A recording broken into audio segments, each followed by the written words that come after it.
For today's project, we headed to our local Home Depot to pick out some wood that we needed to create our own king-size glam bed.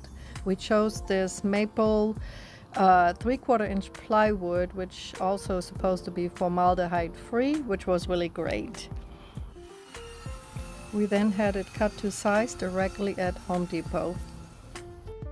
For the side rails and the footboard, we selected these wooden planks and had them cut to size as well. The rounded edge of this plank was appealing and would avoid any sharp edges. And these boards were only $26 and some change. I started working on the footboard and I had a channel design in mind. So I went to Dollar Tree and purchased some of these pool noodles and cut them to the height of the wooden plank. First I cut the entire pool noodle in half and then I measured out the length of the plank on the pool noodle. I needed 34 halves to cover the footboard and I believe I used 5 pool noodles for this. I then cut the pieces with a box cutter. And once I had all of my 34 pieces, I lined them up on the footboard to make sure it was a good fit. I secured the pool noodles with Gorilla Adhesive spray to the footboard until I had all 34 pieces securely in place.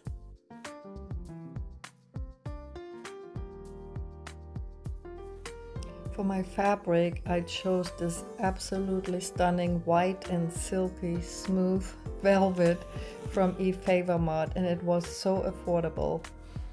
With the pool noodles securely in place, I laid the material over the pool noodles to see and arrange how I would need to cut the fabric. Once I was comfortable with the layout arrangement, I started cutting. It was a little bit nerve-wracking, but I felt pretty confident that this would work out. I also made sure that I left enough on the top and bottom and the sides to be able to fold it over and staple it down.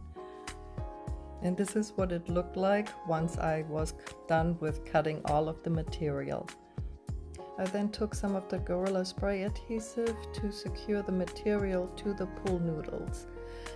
Because the pool noodles were green and I couldn't find any white ones at Dollar Tree, I had to spray paint the pool noodles white. The process worked really well until the 4th pool noodle, and then this happened. The adhesive pulled the paint off the pool noodles and I was back to square one. Then a little bit of that paint was also stuck on the velvet.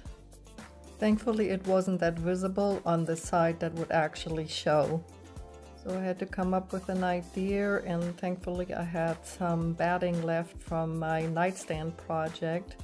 If you haven't seen that video yet, I will leave a link below so you can check it out. So I cut the batting to size and then attached it with the Gorilla Spray adhesive.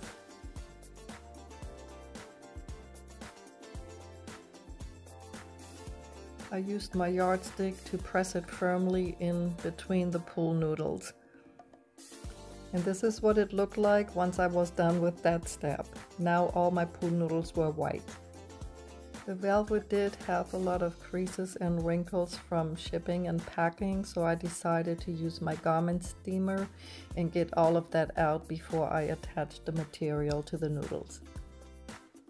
Now I could finally proceed with attaching the velvet to the noodles with the Gorilla Spray adhesive. This time, instead of using the yardstick, I decided to use the backside of a kitchen knife to insert the fabric in between the pool noodles, because I wasn't sure if the yardstick was actually leaving a couple of black marks or bleeding onto the fabric, because I saw a couple of black spots. So I decided to do it this way.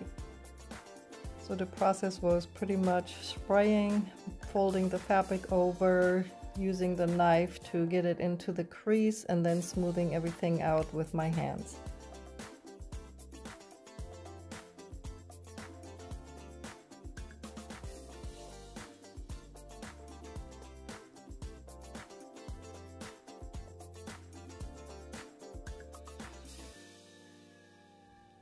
And this is what it looked like once I was done with that process. Now it was time to staple the sides and ends to the back of the board. This project was a little challenging to work with due to the size and weight of all of the pieces, but I did manage. I put the footboard on a table and then proceeded to pull the fabric really tight and staple it onto the back of the board. I made sure that there were as little folds visible as possible and then trimmed the corners and cut off all of the excess. I neatly folded the corners and then put some more staples to make sure it's securely in place. I put a row of 2 staples and kind of offset them just to make sure that the fabric would not come loose. And now the footboard was finally complete, and this is what it looked like on the back. And here's a view of how the front turned out. I was really happy with it. It looked so elegant and I was excited to keep the project going. So now it was time to work on the side rails, and I used this 1/2-inch project foam from Walmart to cover the sideboard. Here is a skew number for the side and footboard from Home Depot. So I covered the board with the spray adhesive by Gorilla and then attached my foam. I did have to piece it together because it wasn't long enough, but it wasn't a problem. I made sure to smooth everything out and also had made sure that I had enough to wrap it around on the sides. I had to cut 2 extra pieces to put at the end. Like I said, it wasn't long enough, and then I trimmed off the excess and glued it around the edges. It is best to let the spray sit for about 30 seconds or so to let it get tacky, and then fold it over to secure it in place.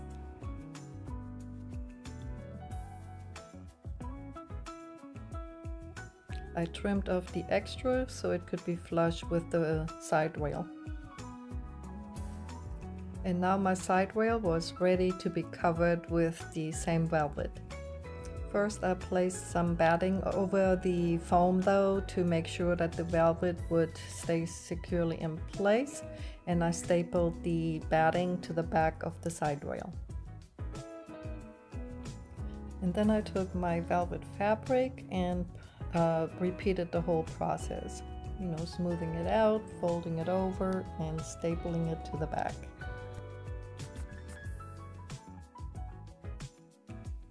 And now one of my side rails was complete, and I repeated the same thing for the other side rail. Now it was time to move on to the headboard. I decided to give it a frame around the perimeter, and this is what I have used. I used an angle cutter to trim the pieces to create the frame. And as I was going around all 4 corners, I taped each corner in place so nothing would shift.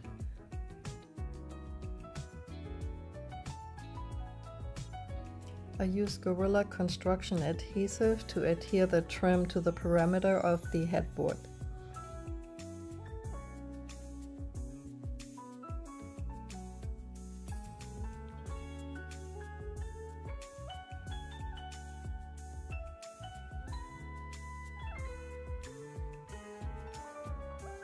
And this is what it looked like once I was done with that process, just like a picture frame. Some of the caulk is showing, but it doesn't matter because I will cover that later.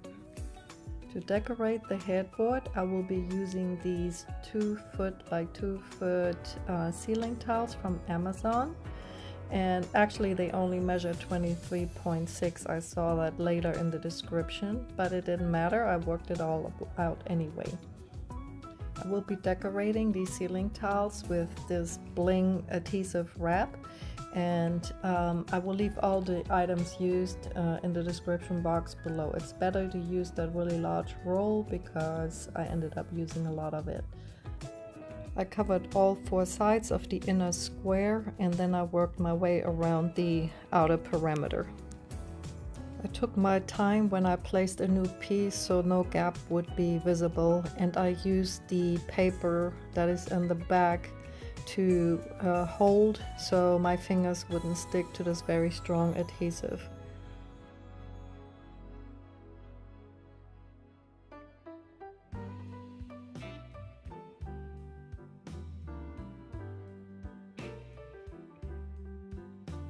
It is so stunning and gorgeous. This is what it looks like after I was done. I had so many ideas for decorating the middle, like with mirrors, even lights and things like that, but in the end I decided to just keep it really simple and classic and elegant.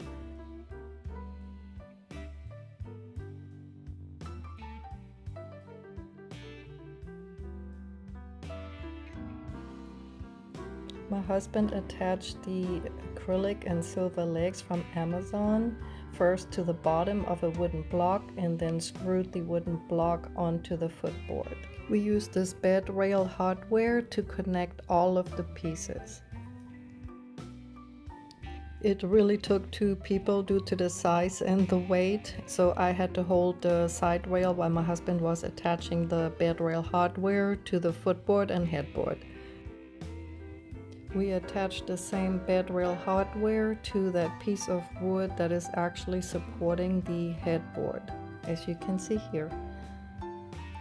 And this is what it looks like once you actually connect it and hook it in.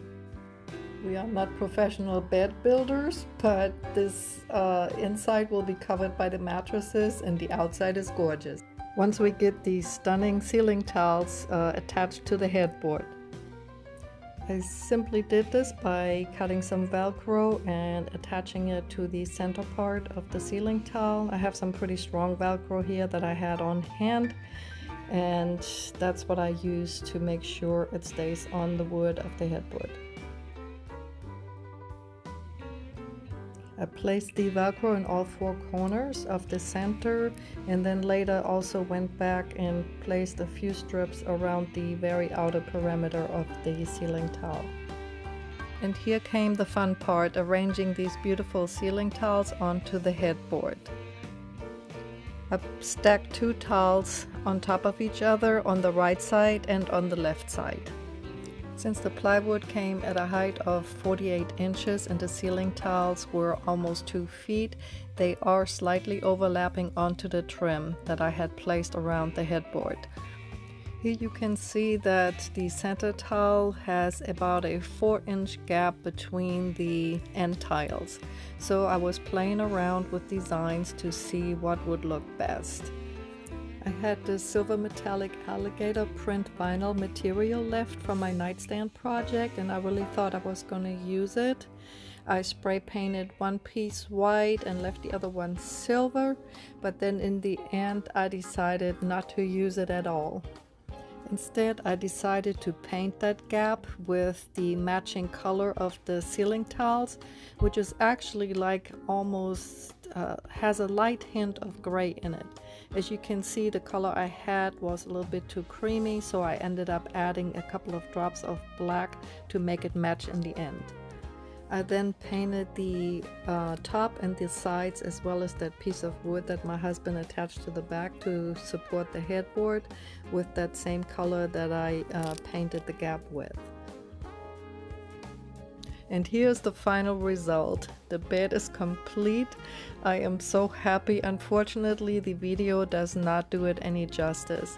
The lighting in our bedroom was so terrible because we had taken the whole bedroom apart. The lights were scattered all over. And please ignore that sunset wall color, the blinds and everything else. We had a tropical kind of African vibe going on for quite some time that we are going to change and remodel the whole bedroom. It's really going to make the bed stand out, and I can't wait to show you the final result with mattresses, sheets, nightstands, lights, changing the walls and so forth.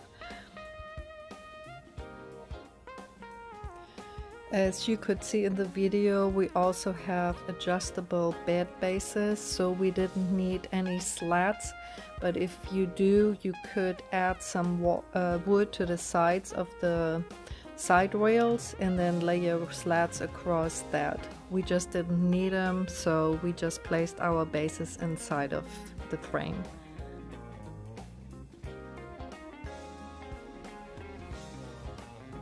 I am so in love with how that channeled footboard came out.